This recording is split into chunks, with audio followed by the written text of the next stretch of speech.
Fierce showdown over Tirumala.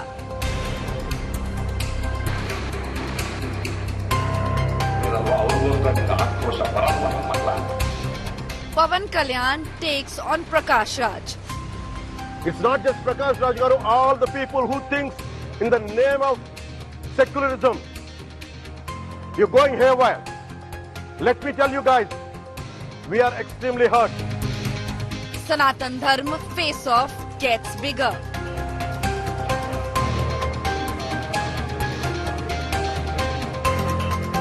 Jagan demands temple purification.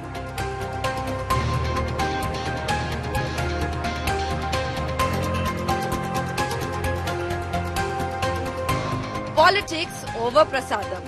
That is our top focus on 6 p.m. Prime. It's a war of words between some of the biggest South film stars over the Tirupati Prasadam controversy. Pavan Kalyan versus Prakash Raj, and it has gotten really ugly. The Andhra Deputy Chief Minister and actor are locked in a showdown over the Tirupati Laddu adulteration controversy. Pavan Kalyan raised questions over what he claimed are malicious attempts to infuse impurity in the Tirupati Prasadam, calling it an attack on Sanatan Dharma. This is after the lab report came out, courtesy Chandrababu Naidu, the Chief Minister of Andhra Pradesh. Well, Prakash Raj, also a well-known actor in the South, said that Pavan Kalyan should investigate the matter instead of spreading apprehension. Pavan Kalyan counter-attacked Prakash Raj's criticism and said, why must he be silent on the sanctity of Hinduism and issues like food adulteration, adding that the actor must learn a lesson. In response to Kalyan's attack, Prakash Raj then tweeted a video saying his words have been misunderstood and he will respond to the Deputy Chief Minister when he returns. Meanwhile, another front had been opened when actor Karthi, the younger brother of well-known Tamil superstar Surya, apologized to Pavan Kalyan on social media on Tuesday after he was openly criticized by Pavan Kalyan for his comments during a television show where he appeared to make light of the Tirupati Laddu controversy. In response to his apology, Pavan Kalyan then climbed down and appreciated Karthi's gesture. So all is peaceful between Pavan Kalyan and Karthi, but the firefight between him and Prakash Raj continues even now. నా సనాతన ధర్మం అన్ని ధర్మాలకు ఆశ్రయం అయితే దానికి దాడి జరిగినప్పుడు దాని మీద అపవిత్రం జరిగినప్పుడు దానికి కూడా మాట్లాడకూడదంటే ఏం మాట్లాడాలి మీతోటి? ప్రకాష్ రాజ్ గారు, you have to learn your lessons. I respect you. It's not just Prakash Raj garu, all the people who thinks in the name of secularism, you're going haywire. Let me tell you guys, we are extremely hurt. Don't make a mockery out of our sentiments. We are deeply, deeply hurt. Shri Pawan Kalyan గారు, నేను ఇప్పుడే మీ press మీట్ని చూశాను. నేను చెప్పిందేంటి, మీరు దాన్ని అపార్థం చేసుకుని తిప్పుతున్నదేంటి? నేను ఇప్పుడు విదేశాల్లో షూటింగ్లో ఉన్నాను. 30వ తారీఖు తర్వాత వచ్చి మీ ప్రతి మాటకి సమాధానం చెప్తాను. ఈ మధ్య మీకు వీలైతే నా ట్వీట్ని మళ్ళీ చదవండి, అర్థం చేసుకోండి please.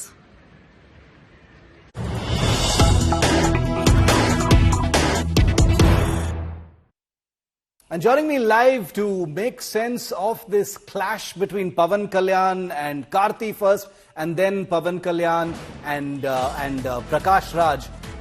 Okay, we first got some breaking news coming in now.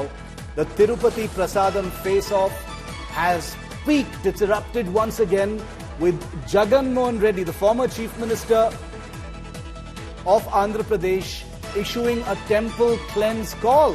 Remember, it was Jagan who was accused by Chandrababu Naidu, the current Chief Minister of Andhra Pradesh, of being responsible for the adulteration of Tirupati Prasad, or it at least happening under his watch. Well, Jagan Mohan Reddy now says Tirupati temple sanctity has been tarnished, and he's called it a malicious campaign by Chandrababu Naidu. He's demanded Andhra temple puja on September the 28th. This is politics for you, ladies and gentlemen. Jagan, who is under attack, has now called for a cleansing of the Tirupati temple.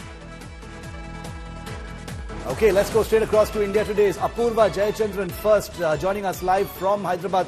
Apurva, the Jagan Reddy now, trying to turn the tables on Chandrababu Naidu and says that this is a malicious campaign and that the sanctity of Tirupati has been, has been offended and it must be cleaned right now. What are you making of this? Well, Shiv, in fact, we're in Tirumala right now, and what we're learning is now the YSRCP chief and the former chief minister, Jagan Mohan Reddy, has now issued a call for cleansing of all temples on September 28th. He's in fact stated that these are nothing but malicious statements that have been put out by Andhra Pradesh Chief Minister Nara Chandrababu Naidu.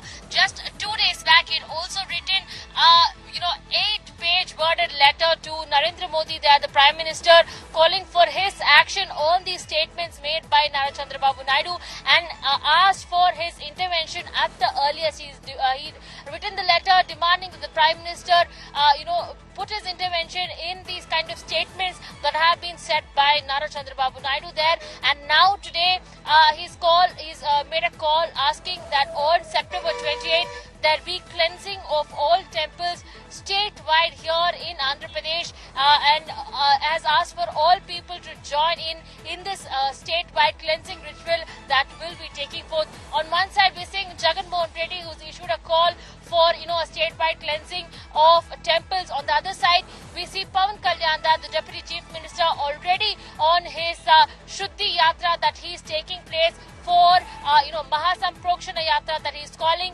that is taking place for 11 days, following which on the 1st of October he'll be coming here to Tirumala, where he'll be taking darshan, and this Mahasamprakshana Yatra, which is the complete cleansing ritual of all temples, will be concluded on the 11th day. Okay, so that's the politics of it. Now let's shift back to the starry fights that have taken place between Pawan Kalyan and Prakash Raj, and before that with Karti. I want to bring onto our show Janani K. She's assistant editor with India Today Digital. She writes on film for our bureau in Tamil Nadu. Janani, welcome. What are you making, of these spats that we've seen play out almost exclusively on social media? First, let's deal with the Pawan Kalyan versus Karti fight. Karti apparently has a big film that's coming out now. And after being attacked by Pawan Kalyan, it seemed like they had to apologize almost instantly in order to try and make some peace. Firstly, thank you so much, Shiv, for welcoming me there. And I see this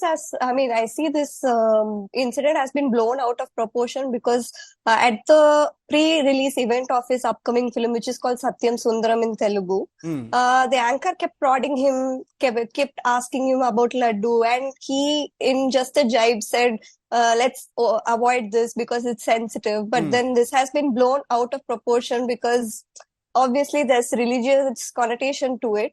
So that's why, and subsequently when Pawan Kalyan reacted to this has blown up in a major way, which could have repercussions on his film, which is releasing alongside Junior NTR's Devara, which is itself a bigger film as well. That's why he was forced to apologize. And then since it's also produced by his brother Surya, both of them were forced to apologize. It's also quite interesting, Janani, how quickly Karti, Surya, the film company, all of them had to do their namaskarams to Pawan Kalyan, because it is clear that in Andhra and in the Telugu cinema world, Pawan Kalyan obviously wields a lot of influence and nobody wants to get on his wrong side. Obviously, see, Pawan Kalyan has a major fan following, and everything, whatever he says, there is no backsay in that. There is nobody to question him. There is nobody to say anything that's contrasting to his statement. So when there is a film that's releasing in Hyderabad, in his place, then I don't think these people had any chance to actually, get back on him or put up a strong fight against him as well. And but the fight between Pawan Kalyan and Prakash Raj is a little bit more interesting. Here the peace has been made, but in the other fight, Prakash Raj is like, bring it on, I will fight you, you have to prove to me, even though he has climbed down and said, I have been misunderstood or misquoted. Prakash Raj seems to have less to lose. He doesn't have any movies coming out. He's, he is slightly more outspoken when it comes to attacking, the Modi government and the NDA, etc. So how do you see that playing out? Prakash Raj is a more, he's more, less caring about what people say to him. So Prakash Raj has always been this person. He has been vocal about multiple issues, and ever since he put out this tweet, not just Pawan Kalyan, there's another Telugu actor who is Vishnu Manchu. He also he's a much junior to Prakash Raj, but he also went back against him. They had a war of words on Twitter directly. So since this has a pretty religious connotation to it, people are taking it a bit seriously, which has only caused this misunderstanding between the film stars who are also politicians, right? So it's a very heady cocktail. Big films, big film stars, big spirituality and big sentiments all involved, and it's what explains why people appear to be so angry. Janani, thank you very much for putting that into perspective for us. Interesting to see how this will actually play out. Let me get a quick perspective also from Apurva before we say thanks to her. Apurva, if I could quickly come back to you. Has Pawan Kalyan decided that this is going to be his new calling card? You know, this Sanatan look, taking on those who attack the Tirupati Tirumala Prasadam issue. He's going to be a kind of political warrior who will take them on?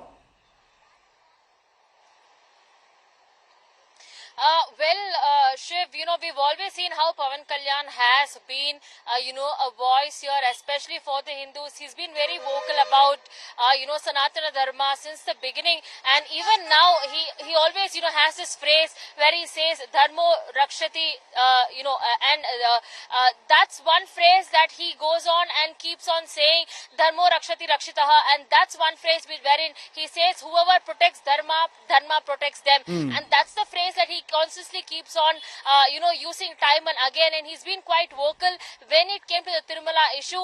In fact, even during, before elections, before this NDA alliance there had got a massive win here in Andhra Pradesh, we saw how Pawan Kalyan had been very vocal. He talked about several incidents where there were, idols vandalized, and there were also churches that were vandalized and other religious establishments that were vandalized, and he had been vocal about this as well. And now, especially with the Tirumala issue that has now blown into a huge spectrum out here. He's taken up 11-day Diksha as well, and he's also on all set to carry on religiously with this Samprakshana Yatra that he calls, and he says that on the 11th day, after following all rituals and going as per the Sampradaya and the rituals there and the Shastras, he's going to come here to Tirumala and he's going to take a darshan of Lord Venkateshwara, following which he will be addressing. Okay, so it's game on in Andhra Pradesh, with Jagan also calling for a cleansing of the Tirupati Tirumala temple on September the 28th. It's the Telugu Desam Party versus the YSRCP in that big southern state. Apurva, keep tracking that story. We will come back to you. Thank you very much for joining us with those inputs. Well, meanwhile, in Karnataka, back-to-back setbacks for the state chief minister Siddaramaiah of the Congress party, a day after the High Court upheld the legality of the governor's orders sanctioning an investigation into the Muda scam that implicates both Siddaramaiah and his wife.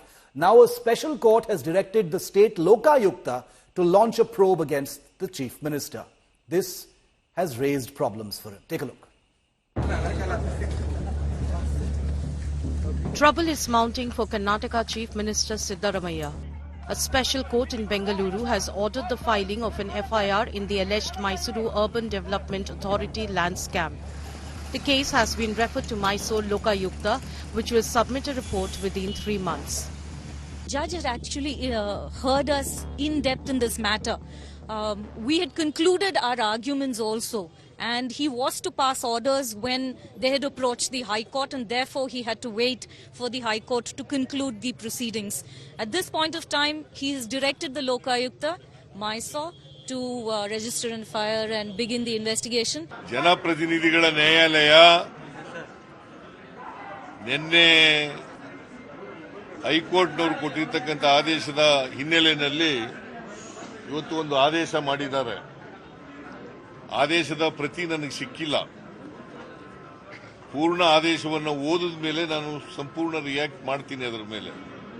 Investigation ಎದುರಿಸಲಿಕ್ಕೆ ತಯಾರಾಗಿದ್ದೀವಿ.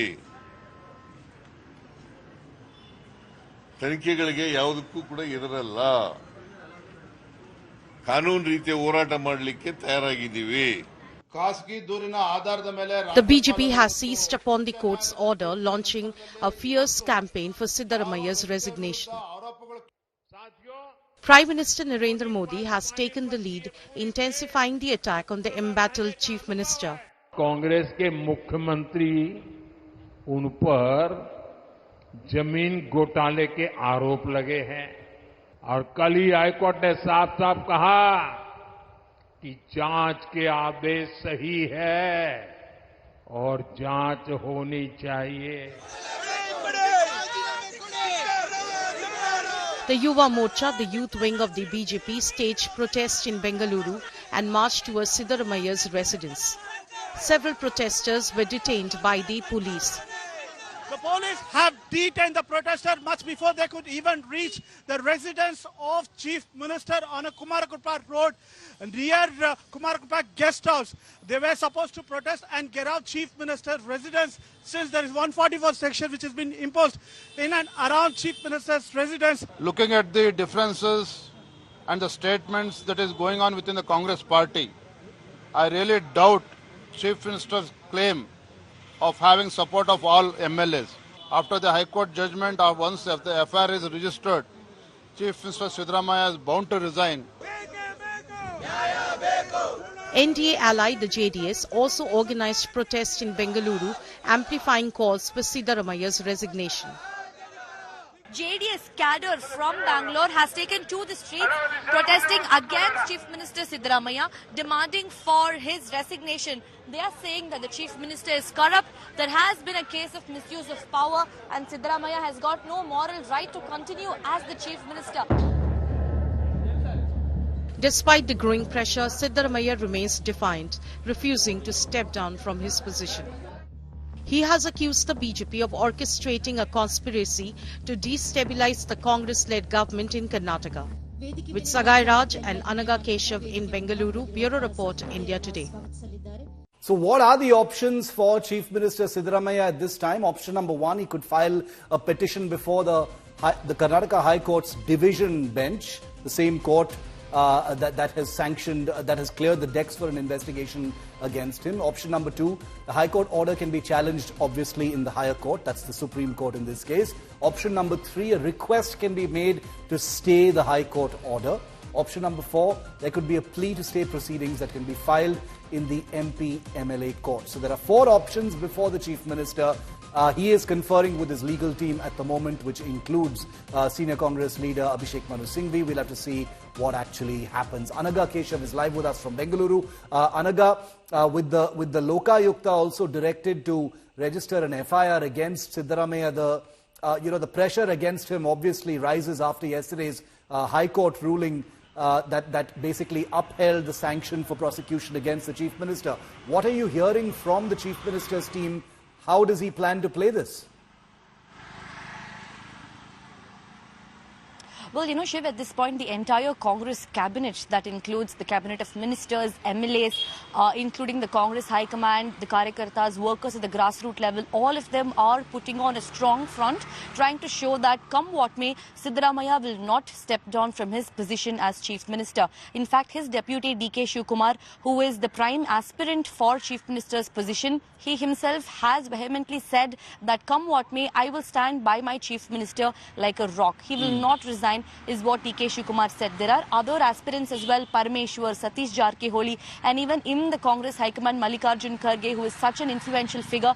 Every single one of these powerful leaders have put their weight behind Siddaramaya, stating that come what may, the tallest leader in Karnataka, Mr. Siddaramaya, will not step down from his position as the Chief Minister. Today, the Sessions Court has ordered for an FIR against Siddaramaya. and has ordered for a Mysore Lokayukta probe. But, Right. you know, in his 40 years of political career, Shiv, this is the first such black mark against Chief Minister Siddaramaiah. Not a single complaint or an FIR against him. This is the first such instance coming in. Truly, we need to wait and watch how Siddaramaiah is going to take this forward. At the outset, it really looks like the Congress is putting up a strong show. Right. But in the inner circles, there could be a lot of political bickerings that's going on, with the BJP also now demanding for Siddaramaiah's resignation. All right, we'll leave it there. Thanks very much, Anaga. It's going to be a story in motion over the next few days to see exactly what Siddaramaiah plans to do. For the moment, there's a united front being held by the Congress in Karnataka. Moving on now, days after the Badlapur rape accused Akshay Shinde was killed in police firing inside a police vehicle, the Bombay High Court has pulled up the Maharashtra police, saying there appears to be foul play in this killing. However, the police have reiterated that they acted in self-defense and they've got Chief Minister Shinde standing by them. The opposition has called it a conspiracy to try and silence what Akshay Shinde may have known. Our next report tells you more. The Bombay High Court has hauled up the State Police of Maharashtra over the killing of Badlapur rape-accused Akshay Shinde. The court said there appeared to be foul play and the incident could not be termed an encounter. It directed the police to preserve the CCTV footage from the time Akshay Shinde was brought out of the jail till he was declared dead at Shivaji Hospital. The court asked the state to collect call data records, including that of the driver of the police vehicle. The court has raised several questions. It asks why the suspect was shot in the head when the police are trained to shoot at the arms and legs. The court pointed out that 3 bullets were allegedly fired by the suspect, but only 1 was accounted for. It also wondered how the suspect could unlock a pistol so easily and open fire. Wasn't he, after all, handcuffed? The court will hear the case next on October the 3rd. The High Court was hearing the petition filed by the accused's father, Anna Shinde, seeking a special investigation team probe into his son's death. The petitioner claimed Akshay Shinde was killed in view of the forthcoming assembly election. Posters have emerged in Mumbai which read Badlapura, meaning revenge is complete. Another set of posters read Justice is served and showed Deputy Chief Minister Devendra Fadnavis holding a gun. The post-mortem details accessed by India Today show Akshay Shinde sustained a bullet injury to the head and lost a lot of blood, which eventually became the reason for his death. So Akshay Shinde died with this single bullet injury in his head and he died on the spot. Meanwhile, let me tell you right now, Akshay Shinde's body is kept behind me. This is the hospital, Chhatrapati Shivaji Maharaj Hospital in Kalwa, because the family members have refused to take the dead body of Akshay Shinde. They are claiming that this is highly politically motivated encounter. In fact, this is not an encounter but a cold-blooded murder. Maharashtra Chief Minister Eknath Shinde, speaking at the India Today conclave, said that the police fired at Akshay Shinde in self-defense. आप देखिए, ये self defence है। ये police के ऊपर गोली चलाई, police घायल है। सेल्फ डिफेंस के में क्या पुलिस ने उसको छोड़ना चाहिए? छोड़ेंगे तो विपक्ष बोलेंगे देखो उसको छोड़ दिया। मुंबई में तुम्हारी बंदूक क्या काम की है? मुंबई में सर बंदूक क्या शो के लिए रखे है? और मैं बोलता हूँ मुंबई में सर एक ही बताऊंगा, हमारे माता बहनों को सुरक्षित रखने के लिए जो पुलिस ने काम किया है, एक्चुअली पुलिस का साथ देना चाहिए था। The opposition is alleging Akshay Shinde was encountered as the Mahayuti government is trying to shield someone. They're demanding now a court-monitored probe. ये सब एक पर्दा ढकने की बात है। जो मरा वो मरा, हम चाहते थे उसकी लीगल कार्रवाई कर रास्ते के चौराहे पे उसकी सजा होनी चाहिए थी। उसको जो फांसी पे लटकाना था, चौराहे पे करना चाहिए था। तो ये जो काम किया है वो दिखाता है कि इसमें बहुत सारी परत है जो अब तक उजागर नहीं हुई है। उसको छुपाने का काम भारतीय जनता पार्टी और मंडे की लेना कर रहे हैं। There were a lot of evidences that the court could think of, has told the prosecution to collect, and during the next date of hearing, which is on October 3, the prosecution also will have to say as to what they have decided, whether they are registering an FIR for the killing of Akshay Shinde, or it will just remain an accidental death report as they have registered now. So there are a lot of questions that are remaining to be answered by the prosecution, and the court had come down very heavily on them. With Cameraman Swapnil in Mumbai, Vidya for India Today. And Maharashtra Chief Minister Eknath Shinde spoke out for the first time today on the Badlapur shootout. This was at the India Today Mumbai conclave just a short while ago. Listen. एक आरोपी है, यौन शोषण का मामला है, rape के उन पर आरोप है। उनको जब पुलिस जेल में से लेकर जा रही है, उनकी गोली से हत्या होती है, पुलिस उन पर फायर करती है। पुलिस का कहना है उन्होंने पहली कोशिश की हम पर फायर करने। अब विपक्ष कह रही है ये पूरा ड्रामा किया गया है क्योंकि पब्लिक का इतना आक्रोश था, उसको कम करने के लिए पुलिस ने एनकाउंटर किया है। क्या आप इस तरह की एनकाउंटर या ठोकशाही की जो राजनीति है, मैं बाला साहेब ठाकरे का शब्द यूज कर रहा हूं, क्या आप इसका समर्थन करते हैं? क्या ये सही है? ये इंसान नहीं, हैवान है। और ऐसे परिस्थिति में अगर उसको कोर्ट में या इंक्वायरी को ला रहे थे, अगर उसने पुलिस के ऊपर गोली चलाई, पुलिस के ऊपर अगर गोली चलाता है, एक पुलिस जख्मी घायल है, वो अस्पताल में एडमिट है, तो पुलिस क्या करेगी? उसको छोड़ देगी? सभी इंक्वायरी बाकी है इस चीज की। नहीं, आप कह रहे हैं कि ये सही हुआ है। अगर वो भाग जाता तो विपक्ष कहते पुलिस ने उसको भगा दिया। पुलिस के पास बंदूक है, क्या शोपीस है? काय के लिए रखी है? ऐसे भी बोलते थे, ऐसे भी बोलते थे।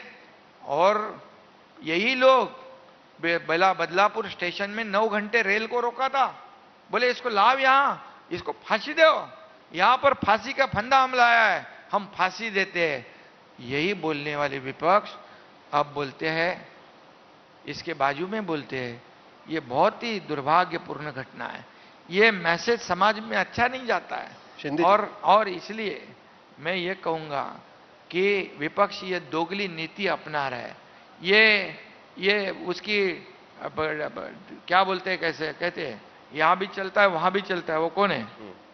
अलग अलग, यानी विपक्ष दोनों तरफ से बात कर रहे हैं। तो ये ऐसा नहीं, तुम लेकिन आप एनकाउंटर तो जस्टिफाई नहीं कर रहे ना। आप देखिए, ये सेल्फ डिफेंस है। ये पुलिस के ऊपर गोली चलाई, पुलिस घायल है।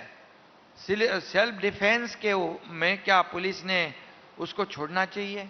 छोड़ेंगे तो विपक्ष बोलेंगे देखो उसको छोड़ दिया। मुंबई में तुम्हारी बंदूक क्या काम की है? मुंबई में सर होल्डिंग क्या शो के लिए रखे है? और मैं बोलता हूँ मुंबई में सर एक ही बताऊंगा, हमारे माता बहनों को सुरक्षित रखने के लिए जो पुलिस ने काम किया है, एक्चुअली पुलिस का साथ देना चाहिए था।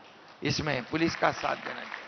हर वक्त विपक्ष ने हर इश्यू को ऐसे ही किया है। ये महाराष्ट्र की जनता समझदार है और बिल्कुल मुझे उनको ऊपर जवाब देने की जरूरत नहीं, ये हमारी जनता ही उनको जवाब देगी।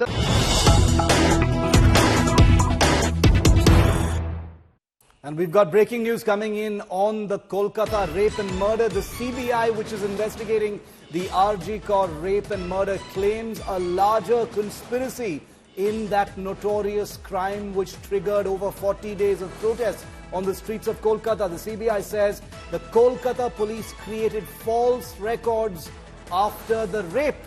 The CBI also now says case records have been altered at a Kolkata police station. Very, very grave charges that the CBI is now mentioning, pointing a finger at the Kolkata police and the government in West Bengal.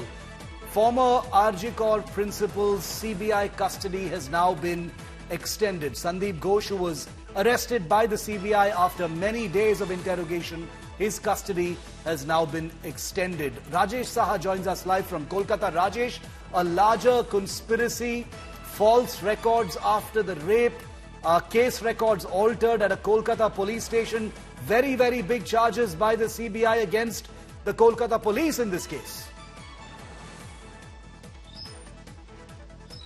Absolutely, Shiv. This is a serious allegation. This is such an explosive allegation against Kolkata police official by the Central Province CBI. You know, several allegations of evidence tampering and altering the crime scene were being raised from the beginning. And these allegations were being raised by the protesting doctors from the beginning. And now CBI has officially claimed in the court that some false records were created or altered by the Kolkata police inside Tala police station. This is what exactly the Central Province CBI has said in the special court today. Not only that, during the hearing of Arjikor rape and murder case, the counsel for CBI has claimed that they have collected the DVR and hard disk from Tala police station containing the CCTV footage of Tala police station, which needs to be examined by the Central Province. And they have also seized 2 mobile phones of Sandeep Ghosh, who is the former principal of Arjikor Hospital, and also a mobile phone of Kolkata Police Inspector Abhijit Mandal, who was the officer in charge of Tala Police Station. Yes. That 2 mobile has been sent to CFSL Central Forensic Laboratory in Kolkata for extraction of data, which will be examined by the CBI, and after which 2 arrested accused will be sent to maybe allowed to send to police custody, to CBI custody for further interrogation. Shiv. Okay, thanks Rajesh. Explosive development. This is what the CBI has said in court today. We'll keep a track of that and get a response from the Bengal government as well as the Kolkata police. Rajesh, thanks for joining us. The second phase of the Jammu and Kashmir Assembly election has now concluded. The fate of 239 candidates in the fray for 26 seats is now sealed. The Valley witnessed a healthy voter turnout in phase 2 of polling. Voter turnout till 5 p.m. That's the latest data that we have, stands at 54%, with Riyasi in Jammu on top at 71.81% of voters. However, Srinagar witnessed a pretty low voter turnout, pretty typical, at only 27.31%. National Conference Vice President Omar Abdullah and his father, the National Conference Chief Farooq Abdullah, also cast their votes today. Omar, remember, is running from both Budgam and Gandarbal constituencies. A delegation of senior diplomats from countries like the US, Mexico, Guyana, South Korea and Somalia also visited polling stations to observe the elections today. Meanwhile, Omar Abdullah has criticized the Modi government's decision to invite these foreign delegates, stating that the elections are a domestic matter. ये वादियाँ भी हैं, वो इलाके भी हैं जहाँ पहले कभी वोटिंग नहीं हुआ करती थी, डिफरेंट किस्म की कॉल आया करती थी, और ऊंचे दरख्त भी हैं, पहाड़ियाँ भी हैं, चिनार भी हैं, हर एक जगह में ऐसी जगहें भी हैं जहाँ खतरों के संकेत दिया करते थे, और आप देखेंगे अभी कि उन सब जगहों में किस तरीके से एंथुजियास्टिकली लोगों की वोटिंग हो रही है। ये नज़ारे हैं उस चीज़ के कि जो आंखों में चमक थी, जो हमने पहले भी कहा था जब अनाउंस कर रहे थे। ये आवाम की नज़र में आंखों में जो चमक थी, जो हमें 24 के इलेक्शन में दिखाई दी थी, उसी की फाउंडेशन है, उसी की आगे बढ़ा रहे हैं लोग उसको, और अपनी तकदीरें बयां खुद कर रहे हैं। आप देख रहे हैं लग जगह जगह वोटर जो है अपने वोट का इस्तेमाल कर रहे हैं। अब मुझसे बार बार पूछा जाता है कि हमारी क्या उम्मीदें हैं, हमारी क्या एक्सपेक्टेशंस हैं। कोई भी उम्मीदवार हारने के लिए इलेक्शन नहीं लड़ता, तो हमारे एक्सपेक्टेशंस यही हैं कि आज ज्यादा से ज्यादा वोट जो हैं नेशनल कॉन्फ्रेंस के उम्मीदवारों को पड़ेंगे। I am quite confident the people of whole Jammu and Kashmir will support Bharatiya Janata Party. The way our Honorable Prime Minister Shri Narendra Modi Sahab and Shri Amit Shah Sahab did the commendable job and brought peace, prosperity and normalcy in Jammu and Kashmir. The development has touched new heights in Jammu and Kashmir. Definitely people will vote for BJP and we will. Let's go straight across to India. Today's Mir Farid live from Srinagar. Sunil Ji Bhatt live in Jammu. Mir, quickly coming to you first. Just over 21% polling in Srinagar up till 5 p.m. How does that compare with the first phase? And, what are you making of what this phase 2 has been like?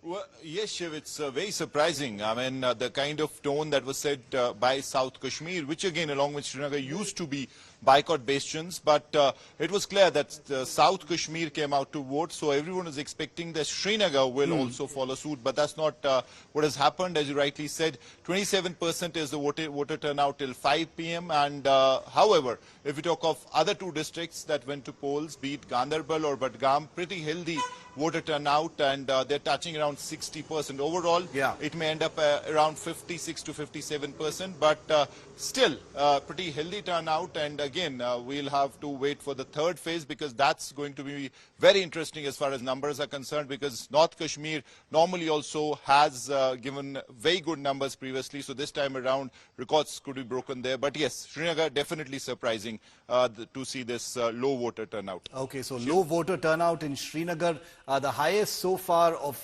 those areas that have polled today is actually Riyasi in Jammu division. Sunil, pretty healthy numbers coming in from from the Jammu division polling areas that have gone to the polls today, including Riyasi, which apparently has topped that list. What are the numbers looking like, Sunil?